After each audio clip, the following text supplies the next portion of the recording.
Hello guys, welcome back again sa ating YouTube channel no The Action Man. Una sa lahat, may galab shoutout po sa lahat ng mga kakamping at sa mga hindi man mga kakamping. Kung interesado ka sa video ito, patapusin mo na hanggang dulo at huwag nyo nang kalimutan na i-like at i-share ang ating video para malaman naman ng iilan sa ating mga kababayan na nagtutulog-tulugan sa katotohanan. So muli naman nagbabalik ang nag-iisa nyong host na si The Action Man para magbigay ng komentaryo at reaction sa mga mainit ng issue ng bayan. So ito ho mga ka-action, mga kakamping, no, may gusto lang ho ako na i-share sa inyo at atin po itong pag-usapan konti lang ha. Dahil nga po ito ay pansamantalang nakalaya si Attorney Laila De Lima, ito na po, binabalikan na po ang mga tao na kung saan, eto na po, binabalikan na po ni Attorney Laila De Lima ang mga taong naggawa-gawa ng kwento na kung saan nakulong nga ho siya ng mahigit 7 taon. Diba? Alam po natin na mahigit 7 taon na pinagdurusahan ni Attorney Laila De Lima ang mga kasong gawa-gawang barbero lamang. Diba?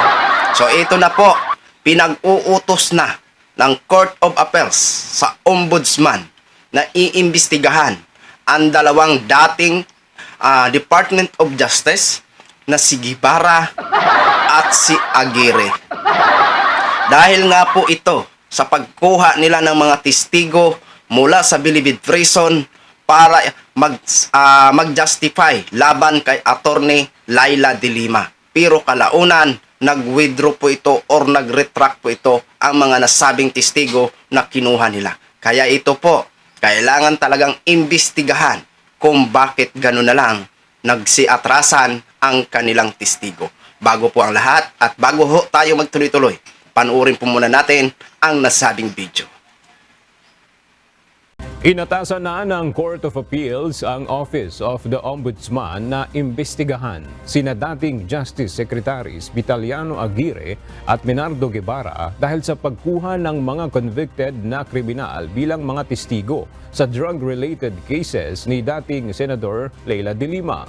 Nag-ugat ito sa kasong kriminal at administratibo na isinampa ni De Lima laban kina Aguirre at Guevara noong 2018. Ngunit agarang dinismiss ng Ombudsman.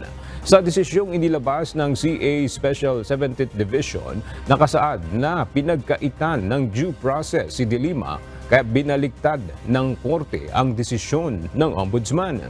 Kaugnay nito, ay umaasa si De Lima na magsasagawa na ang Ombudsman ng full investigation sa dalawang dating Justice Secretary at pasasagutin ng mga ito kung bakit ginawang state witness ang mga inmate ng New Bilibid Prison gayong hindi kwalipikadong bigyan ng immunity ang mga ito sa ilalim ng batas. Wala pang pahayag sina Aguirre at Guevara sa desisyon ng Court of Appeals na sila ay imbestigahan ng Ombudsman. So yun na ho mga ka-action, mga kakamping, no, napanood na po natin at napakinggan ang video ho mga ka-action, no? So ito po ang hinihintay nating lahat na paglaya o talagang tuluyan na makalaya si Attorney Laila De Lima ay balikan niya ang mga taong gumawa-gawa ng kwento para naman pagdusahan nila ang kanilang kasalanan na ginawa. Kaya ito na ho, gumaganti na ang inapi sa loob ng 7 years. Ayan na. Kailangan po talaga imbestigahan yan. No? Kasi napaka-questionable ho talaga. Baka mamaya, pinilit lamang ang mga nasabing testigo. Diba? Diyan natin malalaman kapag inimbestigahan na ng Ombudsman. Kaya Guevara at Aguirre, panahon nyo naman para kayo ay humarap sa mga nasabing imbestigasyon.